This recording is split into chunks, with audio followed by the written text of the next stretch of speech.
The Greedy Friend's Betrayal. Part 6. Emily begins to suspect the truth.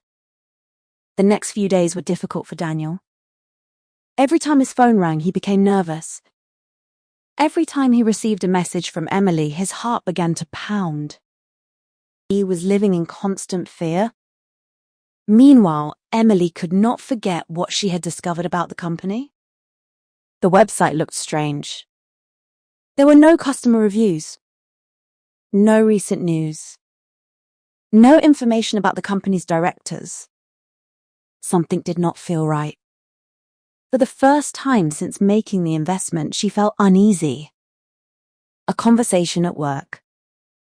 One afternoon, Emily was having lunch with her colleague Sarah Wilson. "You seem worried," Sarah said. Emily sighed. "I invested in a technology company recently." "That's exciting. Which company?" "Bright Future Technologies." Sarah looked confused. "I've never heard of it." "It's a private company." "Maybe," Sarah said, "but most successful companies still have some information online." Emily remained silent. "How much did you invest?" Sarah asked. Emily hesitated. £200,000. Sarah nearly dropped her coffee.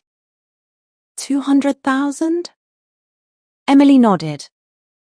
"Did you speak to a financial advisor?" "No." "Did you research the company?" "Not really." Sarah looked concerned. "Emily, that's a lot of money." For the rest of the afternoon, Emily could not concentrate on her work. Doubt had entered her mind. Another question. That evening, she called Daniel. "Hi," he said. "Hi, Daniel. Sorry to bother you." "No problem." "I've been thinking about the investment." Daniel immediately became tense. "What about it?" "I still can't find much information about the company." There was silence. Then Daniel said, "You're worrying too much." "Maybe." "Trust me, Emily, everything is fine." She smiled slightly. "You're probably right." But after ending the call, she still felt uncomfortable. A sleepless night. That night, Emily could not sleep. She kept remembering Sarah's words. "Did you research the company?" "No." "Did you speak to a financial advisor?" "No." She had trusted Daniel completely. For years, he had been her closest friend. He had never given her a reason to doubt him. Still, something felt wrong. At 2 o'clock in the morning, she opened her laptop again. This time, she searched more carefully. She checked business directories. Nothing. She searched news websites. Nothing. She searched company records.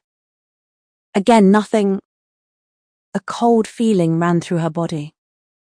How could a company asking for millions of pounds in investment leave almost no trace? Daniel's new lifestyle. A few days later, Emily met Daniel for coffee. As she approached the cafe, she noticed something surprising. Parked outside was a beautiful new sports car. She admired it for a moment. Then she saw Daniel stepping out of the driver's seat. Her eyes widened. "Daniel?" He looked startled. "Oh, hi." She looked at the car. "Is this yours?" He smiled nervously. "Yes." "It's amazing. Since when can you afford a car like this?" Daniel hesitated. "I've been doing some successful business lately." Emily smiled. "That's wonderful." But something inside her felt strange. Only a few months earlier, he had been struggling to pay his rent. Now he had a luxury apartment and an expensive car. How had his life changed so quickly? The growing suspicion. During coffee, Emily tried to ignore her doubts. But she couldn't. Everything suddenly seemed different. The mysterious company. The missing information. Daniel's sudden wealth? The pieces of the puzzle were beginning to connect. "Daniel," she said quietly. "Yes?" "Are you sure everything is okay with the investment?" For a moment he looked frightened. Then he smiled. "Of course." She nodded slowly. But she noticed something she had never seen before. He couldn't look directly into her eyes. A shocking discovery. That evening, Emily decided to do one final search. She visited the official government website where companies in the United Kingdom were registered. She typed, "Bright Future Technologies Limited." She waited. The screen loaded. Then a message appeared. "No company found." Emily stared at the screen. She searched again. The same message appeared. "No company found."